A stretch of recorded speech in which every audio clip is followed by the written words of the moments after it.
Now very important article, UPSC के 100 years complete हो चुके हैं 1 अक्टूबर को, तो अब सेंटिनरी ईयर चला, तो 2026 तक सेलिब्रेशन ही चलती जाएगी।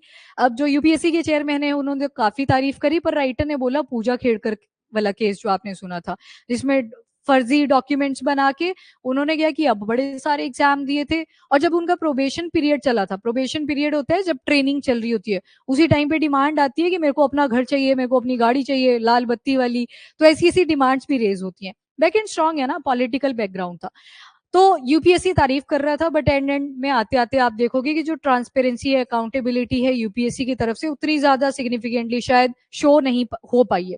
अब सबसे पहले तो पॉलिटी के लेवल पे आप इसको देख लो, यूपीएससी आपको मिलेगा पार्ट नंबर, किसी को याद है, 14, आर्टिकल रहेंगे 315 से लेके 323, ये आ गया जो आपको कॉन्स्टिट्यूशन लेवल पे पता होना चाहिए। अब देखो मैंने कोई अमेंडमेंट के बारे में यहाँ पे नहीं बोला, तो मुझे बताइए ये स्टैट्यूटरी होगा या कॉन्स्टिट्यूशनल नेचर में?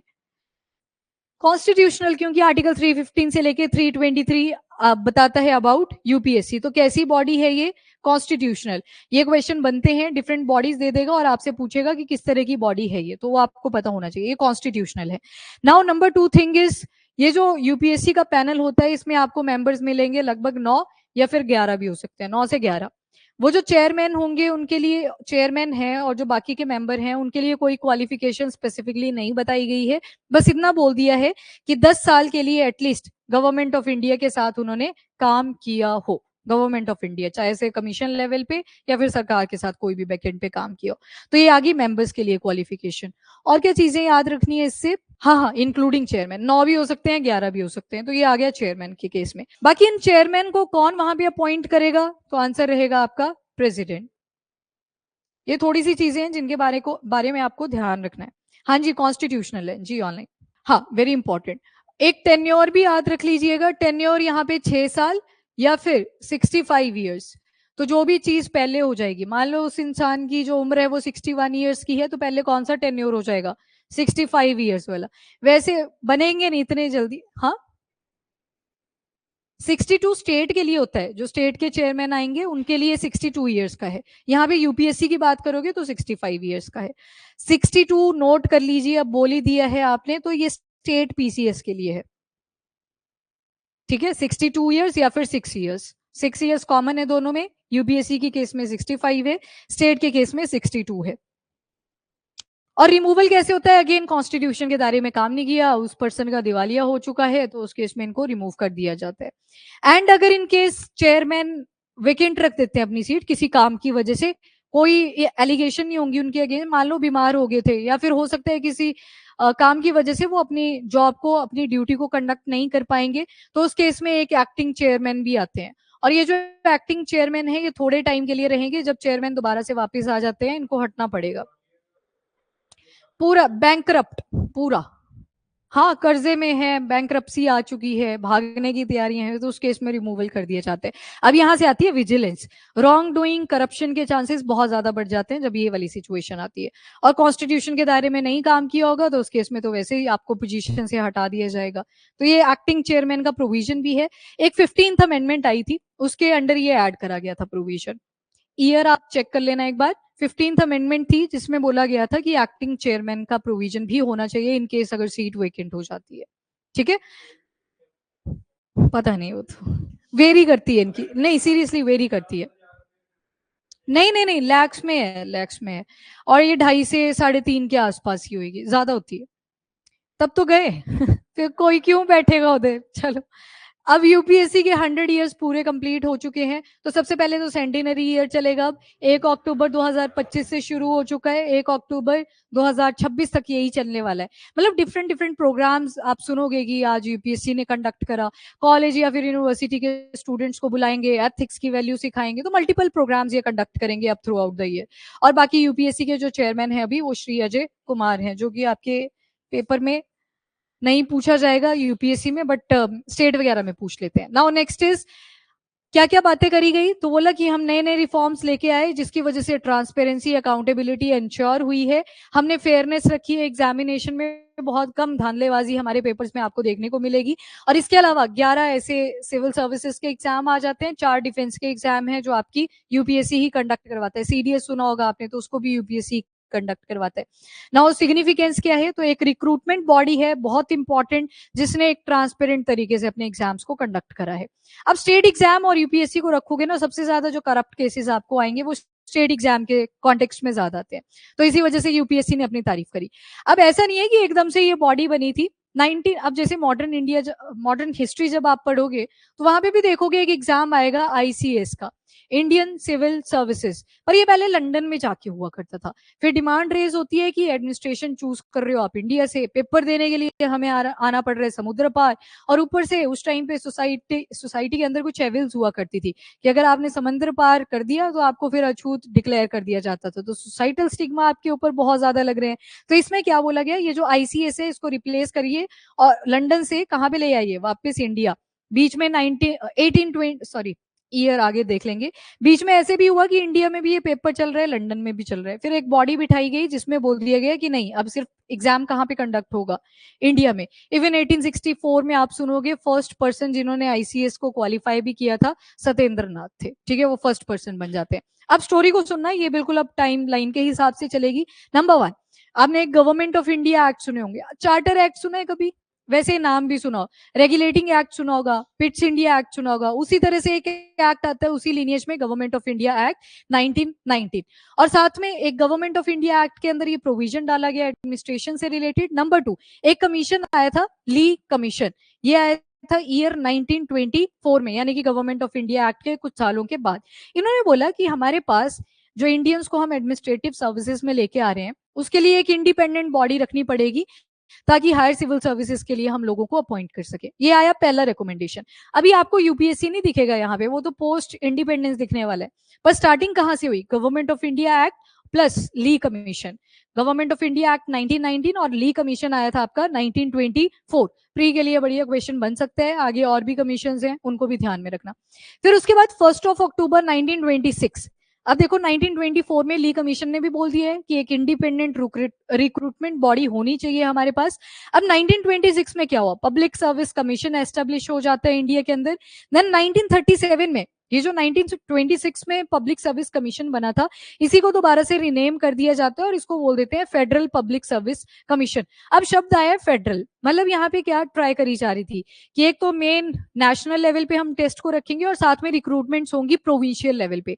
अब 1947 से पहले की बात हो रही है, तो उस टाइम पे स्टेट्स वगैरह नहीं बोलते थे, हम प्रोविंसेस ही बोला करते थे, रियासतें हुआ करती थी पहले, तो इसको फेडरल पब्लिक सर्विस कमीशन बोल दिया। Government of India act 1935।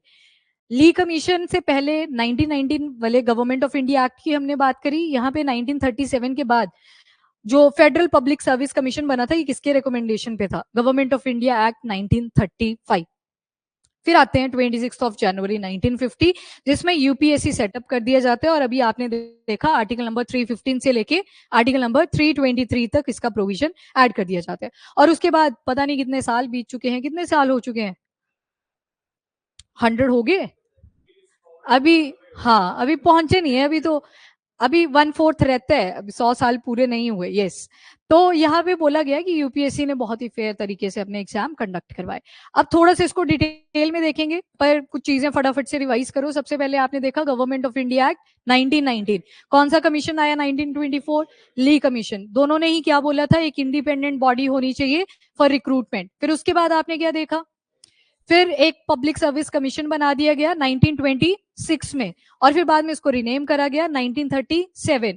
और जब रिनेम करा तो फेडरल वर्ड ऐड कर दिया था। और ये रिकमेंडेशन आपको गवर्नमेंट ऑफ इंडिया एक्ट 1935 में भी मिलती है। और फिर 1947 आया और 1950 में आपने पूरे कॉन्स्टिट्यूशन को इम्पोज कर दिया, और फिर आपके पास यूपीएससी आ जाता है। अब इससे भी पहले कुछ ऐसे पॉइंट्स हैं जो आपको ध्यान रखने हैं।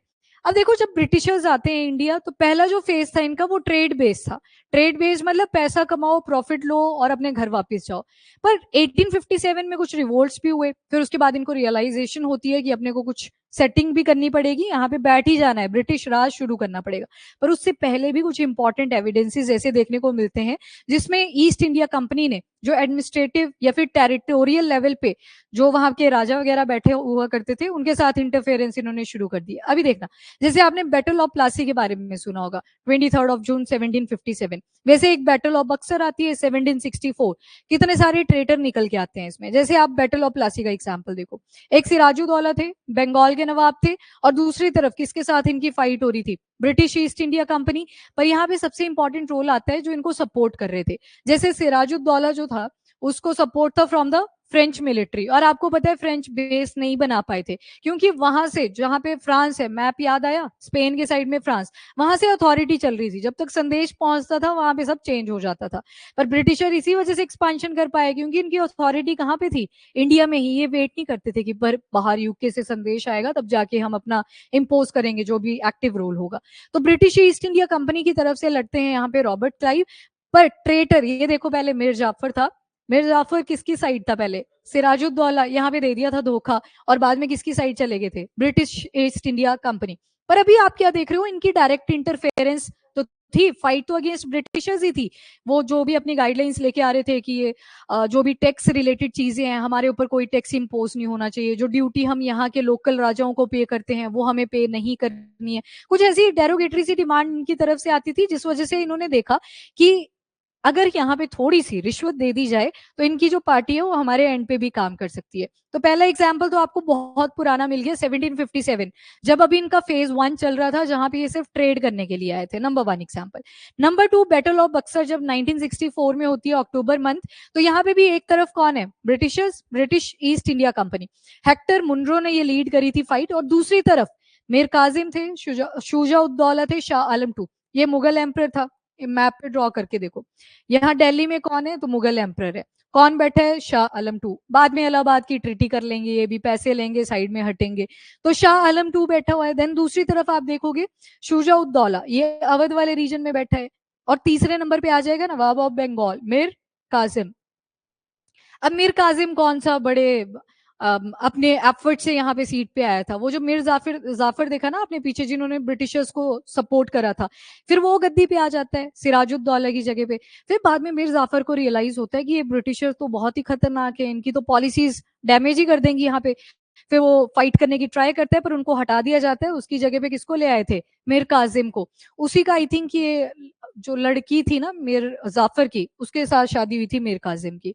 अब ये जो मीर काजिम है, इन्होंने भी देखा कि यार बिठा तो दिया गद्दी के ऊपर पर ये काम ठीक नहीं चल रहा है। वही बात आ गई ना, जब तुम सत्ता पे बैठे तब लगा पता कि ये कितने डेरोगेटरी हो सकते हैं।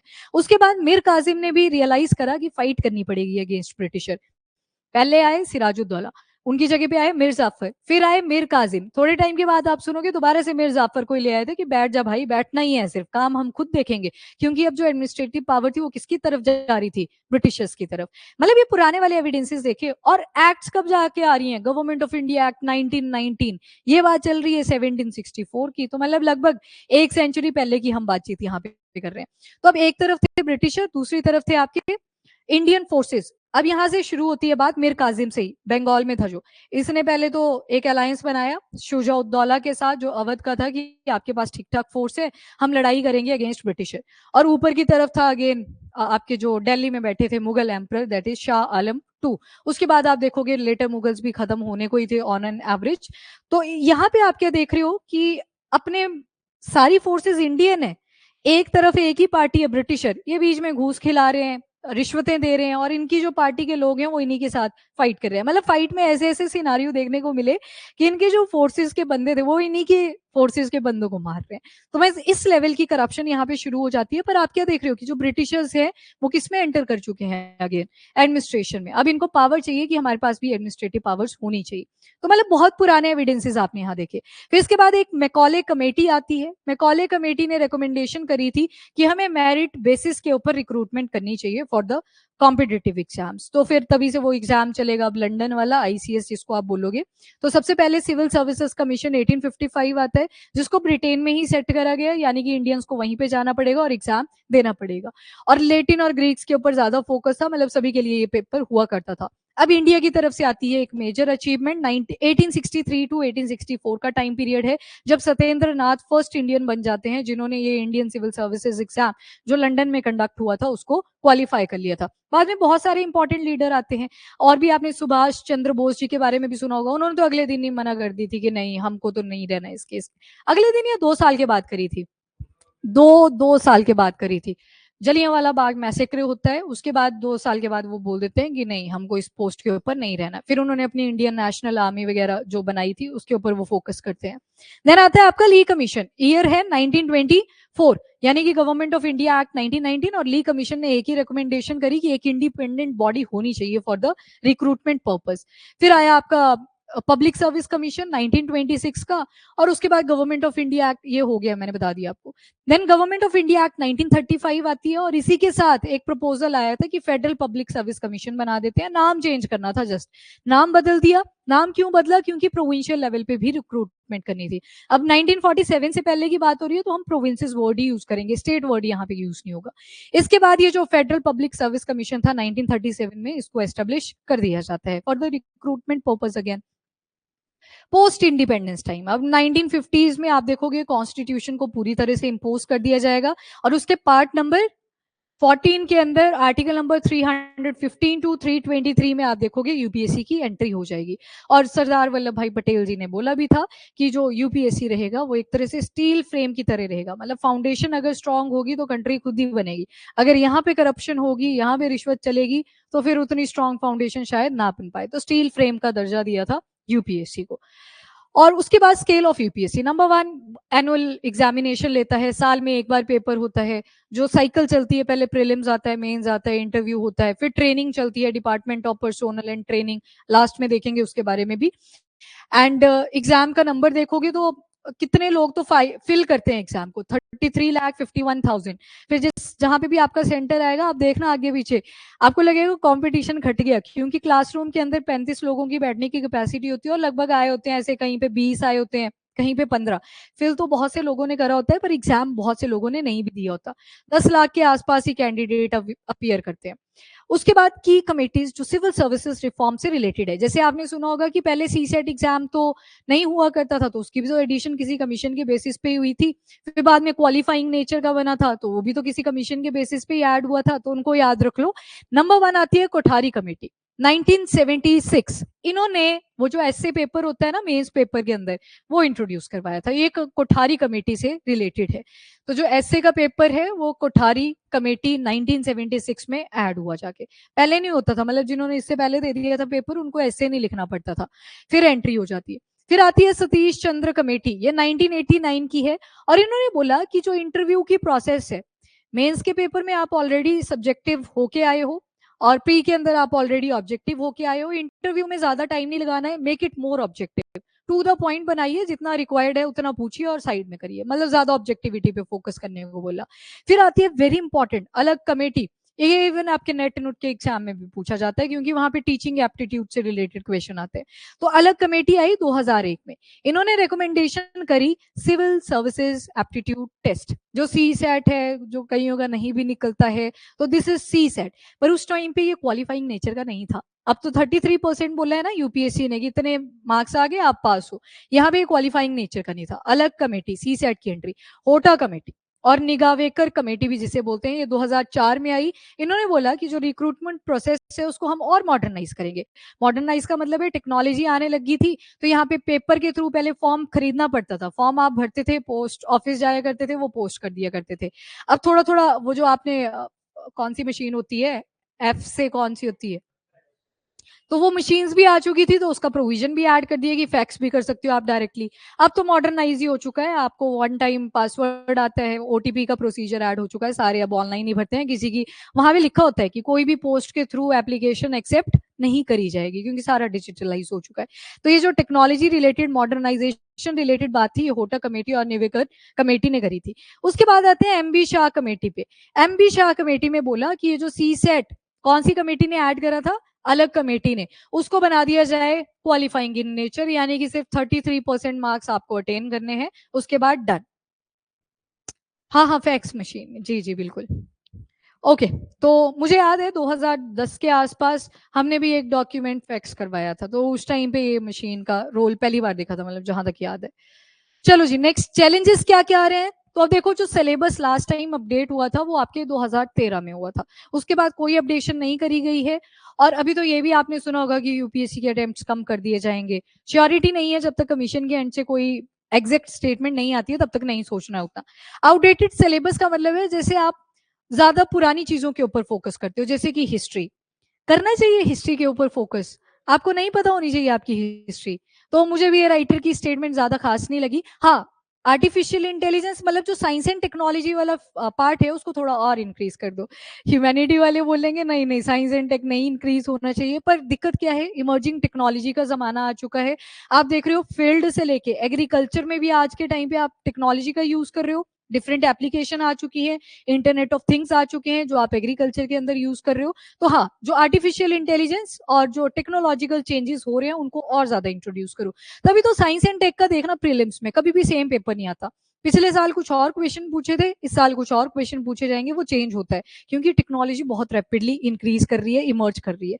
तो नंबर वन थिंग। और दूसरा, हिस्ट्री के बारे में आपको पता होना चाहिए। पता नहीं, एक कोई वेब सीरीज थी जब मैंने उसको देखा था, उसमें पूरा वैदिक पीरियड, आईवीसी, जबकि सिविलाइजेशन कहाँ पे थी, उन्हीं की, जो बार बार बोलते तो हैं पर एफर्ट्स कुछ नहीं है। हमारे तो वही सास बहू और साजिश वाले सीरियल मिलेंगे। लोगों ने लिटरली उसमें ना ट्राइडेंट वाली बात करी थी। ट्राइडेंट बन जा, स्टार्क स्टार्क थे उसमें, कोई स्टार्क थे उसमें, और गेम ऑफ थ्रोन्स में थे आई थिंक, यस। तो उसमें क्या दिखाया है, वो लड़का जब मेडिटेट वगैरह करता है वो ट्राइडेंट बन जाता है, यानी कि उसकी तीसरी आंख भी आती दिखती नहीं है वो। हाँ यस, अब पहुंचे, मैं चाहती थी आप बोलो, मुझे नाम याद था। चलो ठीक है, फिर अब होता क्या है, वो ट्राइडेंट बन जाता है। आईवीसी में देखो, सील ऑलरेडी मिल चुकी है, पशुपतिनाथ सील, उसमें ट्राइडेंट भी आप पढ़ते हो, उनका वो जो मुकुट था उन्होंने आंख लगा दी ट्राइडेंट के केस में। तो मतलब आप क्या देखोगे, वो जो ट्राइबल लाइफ आप यहाँ पे पढ़ोगे ना, उसको कनेक्ट करना उसके साथ, वो पूरे फीचर वही है जो वैदिक पीरियड और आईवीसी के टाइम पे चल रहे हैं। टेरिटोरियल एग्रेशन, नॉर्थ साउथ की वो राइवलरी, पूरा दिखाया हुआ है। बस वर्जन कौन सा है, हॉलीवुड वर्जन है। इंडिया वाले सास बहू की स्टोरीज दिखाए जा रहे हैं, उन्होंने सारे इतिहास भी दिखा दिया और वो ऐसे रिप्रेजेंट करे जैसे उन्हीं के एंड पे दिखती हो चीजें। तो ऐसे है, फर्क पड़ता है। हिस्ट्री पता होनी चाहिए हमें अपनी, इससे हमें लेसन भी मिलते हैं कि कैसे हम बेटर पॉलिसीज को इम्पोज कर सकते हैं। अकबर को किस लिए पढ़ते हैं, सिर्फ रिलीजन रिफॉर्म? हर फील्ड के अंदर, economic reform, political reform, administrative reform, उन्होंने हमें ये चीज समझाई, जो काम की चीजें उसे एक्सेप्ट करो विदाउट क्वेश्चनिंग। तभी तो मैंने बोला, जब सही चीज की बारी आती है, फिर रिलीजन रिलेटेड बात आती है, हम बहुत ज्यादा क्वेश्चन करते हैं, जबकि वो हमारे बेनिफिट में होगी, उससे कोई नुकसान नहीं होगा। फॉर एग्जाम्पल, आप मेडिटेट करने बैठ गए, उससे कुछ नुकसान होगा नहीं, होगा, आपको बढ़िया पीस ही मिलेगा एट द एंड, पर हम उस पर क्वेश्चन मार्क लगा देंगे। तो वही चीज आपको अकबर की एडमिनिस्ट्रेशन जब आप पढ़ते हो तो वहां से पता चलती है। इसके बाद क्रेडिबिलिटी के ऊपर क्वेश्चन उठा, पूजा खेड़कर वाला केस आता है, इतने सारे फॉर्ज्ड डॉक्यूमेंट्स इसके निकल के आए, इतने सारे पेपर इसने दिए थे। प्रोबेशन पीरियड में बोल रही है, अभी ट्रेनिंग पीरियड चल रहा है कि मेरे को लाल बत्ती वाली गाड़ी दो, साथ में एक हाउस भी प्रोवाइड करो, अभी प्रोबेशन पीरियड ही चल रहा है, कहीं पे रिक्रूटमेंट नहीं हुई है प्रॉपरली, इसको पहले से लगी हुई थी। फिर ये मीडिया में जब हाईलाइट हुई, यहाँ पे मैं बोलती हूँ, वो जो फोर्थ पिलर है ना हमारी कंट्री का, पहला आप लेजिस्लेचर पढ़ते हो, एग्जीक्यूटिव है, देन जुडिशरी है, और जो फोर्थ पिलर आता है दैट इज मीडिया। यहाँ पे मतलब वो तो मजे के लिए कर रहे थे, उनकी टीआरपी बढ़ी, पर ये केस हाईलाइट हुआ। अदरवाइज यूपीएससी से ये चीज एक्सपेक्ट ही नहीं थी कि आपके पास डॉक्यूमेंट भी फॉर्स्ट आ रहे हैं और आपको पता तक नहीं चला, आपने उनको सीधे पास कर दिया। मेंस पे डैफ भरा जाता है, सारे डॉक्यूमेंट्स दोबारा से वो लोग चेक करते हैं, ओरिजिनल रखे होते हैं, कॉपीज उनके पास जाती है, तो यहाँ से क्रेडिबिलिटी पे क्वेश्चन उठा। तो स्टार्टिंग में श्री अजय जी ने बोल तो दिया कि हमने ट्रांसपेरेंसी अकाउंटेबिलिटी को इंश्योर करा है, पर ये वाला केस जो था ये एक लाइमलाइट में आता है कि अगर इंश्योर करा है तो आगे भी उसको बरकरार रखिए, क्योंकि यहाँ पे बहुत कम मैल प्रैक्टिसेस के केसेस देखे गए हैं। देन लैक ऑफ ट्रांसपेरेंसी, अब ब्लैक बॉक्स के साथ इनको एसोसिएट कर दिया जाता है कि हमको नहीं पता अंदर क्या चीजें चल रही हैं, हिडन है कुछ चीजें। एथिकल फेलियर, बहुत से एथिकल केसेस भी आते हैं, कहीं प्रोबेशन पीरियड में ही घूस खाना शुरू कर देते हैं, करप्शन, अभी मतलब बैठे भी नहीं है उस पोजीशन के ऊपर, पहले ही पॉलिटिकल पार्टीज के साथ मर्ज हो जाते हैं, जाके वहां से पैसे लेना भी शुरू कर देते हैं। देखते हो आप, डेली देखते हो ऐसे केसेस कि इतने करोड़ रुपए की इन्होंने करप्शन करी, इतनी ब्राइबरी ली है, तो आते हैं ऐसे केसेस। एंड लॉन्ग प्रोसेस, अब यहाँ पे राइटर का ये भी बोलना है कि जो पेपर का प्रोसेस है जैसे पहले प्री आ रहा है, फिर मेंस आ रहा है, इंटरव्यू आ रहा है, ये बहुत लंबा चला जाता है प्रोसेस। तो ये 1 साल में 2 बार कंडक्ट होना चाहिए। कितने बोलते हैं ये पेपर अगर 1 साल में 2 बार कंडक्ट होगा तो ये अच्छा है? जिसका क्वालिफाई होगा वो मना करेगा, जिसका क्वालिफाई नहीं होगा उसको वेट कम करना पड़ेगा। तो 1 साल का जो पीरियड लेके चल रहे हैं अच्छा है, इंपॉर्टेंस बनी रहती है पेपर की, प्रिपेयर होके ही जाता है बंदा। और अगर आपको पता है कि जो मेरे पास अटेम्प्ट है वो भी कम ही है, तो ज्यादा सीरियस होकर पढ़ाई होती है, बाकी खुद ही एलिमिनेट हो जाते हैं। देखा आपने कितने सारे लोग पेपर फिल करते हैं पर देते कितने से लोग हैं। ठीक है, तो ये चीजें ध्यान में रखनी है। तो लॉन्ग प्रोसेस आई थिंक इस पेपर के लिए तो 1 साल तो लग ही जाता है। अब अगर मान लो प्री और मेंस के बीच में आपको 3 महीने की जगह पे 1 ही महीना तो आधे तो हॉस्पिटल में होंगे। प्रेशर आता है एकदम से कि कैसे ये रिवाइज होगा सारा। जिसने तो पहले पढ़ लिया था बल्ले बल्ले है, जिसने तो डिसाइड ही ये किया था कि ऑप्शनल वाला जो सब्जेक्ट है वो मैं बीच वाले टाइम स्लॉट में देख लूंगा, बाकी देखी जाएगी, वहां पे प्रॉब्लमेटिक होगा। तो पेपर डिटेल्ड है तो 1 साल का टाइम पीरियड तो लगेगा ही। बाकी जैसे सीडीएस का पेपर है वो साल में 2 बार आता है, पर वो प्री लेवल का होता है, उसके बाद इंटरव्यू शुरू हो जाते हैं। उतना ज्यादा वाइड सिलेबस नहीं होता, करंट अफेयर भी उतने ज्यादा टफ नहीं आते हैं उस पेपर के केस में, तो लेवल भी मैटर करता है। तो आई थिंक 1 साल तो इट्स गुड। 2 बार होगा तो शायद वही बात है, पोस्टपोन हुआ क्योंकि प्रॉपरली अरेंज नहीं हो पाए, तो वो दिक्कतें आ सकती हैं। इसमें भी लंबा होता है पेपर, और ऊपर से language is schedule number official language 8 या 7, 8 उस लैंग्वेज में आप पेपर दे सकते हो, तो प्रिंट्स भी अलग अलग आएंगे, तो बहुत सारी प्रॉब्लम्स आ सकती हैं अगर ऐसे इंस्टेंट 6-6 महीने के गैप पे ये पेपर लेना पड़े। उसके बाद वे फॉरवर्ड क्या बोला हुआ है कि क्रिटिकल थिंकिंग पे ज्यादा फोकस करें। मेंस आपका करता है क्रिटिकल थिंकिंग पे, वहां पे आपका जो सवाल है वो स्टैट प्लस। देखो अगर आपको बेस पता नहीं होगा आप करंट अफेयर समझ ही नहीं सकते, तभी तो करंट अफेयर लोगों को ज्यादा टफ लगते हैं कि बेस क्या था इसका, पॉलिटी से कैसे रिलेटेड था। तो क्रिटिकल थिंकिंग वाला पार्ट है पर मेंस में है। आप प्री वाला पेपर भी उठाओगे, कॉन्सेप्चुअल क्वेश्चन आपसे पूछे जाते हैं, तो I think this one is मतलब गुड टू गो है। इसके बाद आर्टिफिशियल इंटेलिजेंस पे फोकस करा है कि जो शीट्स की इवैल्यूएशन है उसमें कोई बायसनेस ना आए, क्योंकि जो चेक कर रहा होता है ना शीट्स को, वो थक जाता है एक टाइम पे, तो वो रीड भी नहीं करता, कई बार कुछ पॉइंट स्किप हो जाते हैं, शायद उस स्टूडेंट ने लिखे थे up to the demand of question, पर वो स्किप हो गए क्योंकि वो जो पर्सन चेक कर रहा था वो थक चुका था। तो वो प्रॉब्लम ना आए, तो आर्टिफिशियल इंटेलिजेंस को भी इंक्लूड करने की ट्राई करी जाए for the evaluation of sheet. और उसके बाद साइकोमेट्रिक टेस्ट भी होने चाहिए, मतलब जीरो टॉलरेंस होनी चाहिए किसी भी टाइप की मैल प्रैक्टिसेस। होते हैं ना साइकोमेट्रिक टेस्ट, आपसे क्वेश्चन पूछे जाते हैं कि अगर आप होते तो आप क्या करते, तो वहां से इंटेंशन पता लग जाता है कि ये क्या सोच रहा है। बस हाँ, इसके कोर्सेज नहीं शुरू होने चाहिए, फिर वो बचता नहीं है, फिर तो मैनिपुलेशन हुई कि आपको चेंज ही कर दिया गया। देन आते हैं की training institute for UPSC services. ये आपके स्टेट एग्जाम और जो बाकी ग्रेड बी सी के एग्जाम होते हैं उसमें पूछ लिया जाता है। ये अवेयरनेस से रिलेटेड इंपॉर्टेंट है आपके लिए। जैसे अगर आपकी सिलेक्शन होती है तो पहले आती है, आप जो majority of the candidates fill करते हैं, इंडियन एडमिनिस्ट्रेटिव सर्विसेज, जो लबासना में होता है, located in Mussoorie ranges Uttarakhand, मतलब मसूरी लोकेशन भी आ गई, रेंजेस भी आ गई। तो लबासना में होता है Lal Bahadur Shastri National Academy for of Administration. पर जो आईपीएस की ट्रेनिंग होती है, इंडियन पुलिस सर्विसेज, वो आपके सरदार वल्लभ भाई Patel national police academy Hyderabad Telangana में होती है। उसके बाद इंडियन फॉरेन सर्विस, ये न्यू दिल्ली में कंडक्ट करवाई जाती है, क्योंकि यहाँ पे जिस भी कंट्री में उस पर्सन को पहले हत्थे भेजा जाएगा वहां की लैंग्वेज भी सीखनी पड़ती है। किसी को फ्रांस में रिक्रूटमेंट मिल रही है तो फ्रेंच सीखनी पड़ती है, जर्मनी जा रहा है कोई जर्मन सीखनी पड़ती है, थोड़ी थोड़ी लैंग्वेजेस आनी चाहिए वहां पे ताकि रीडेबल हो, मैनिपुलेशन के चांसेस कम हो जाए। उसके बाद इंडियन फॉरेन सर्विसेज हो गया, फॉरेन सर्विस इंस्टीट्यूट है न्यू दिल्ली। देन आपने IFOS भी देखा होगा, एक इंडियन फॉरेस्ट सर्विस।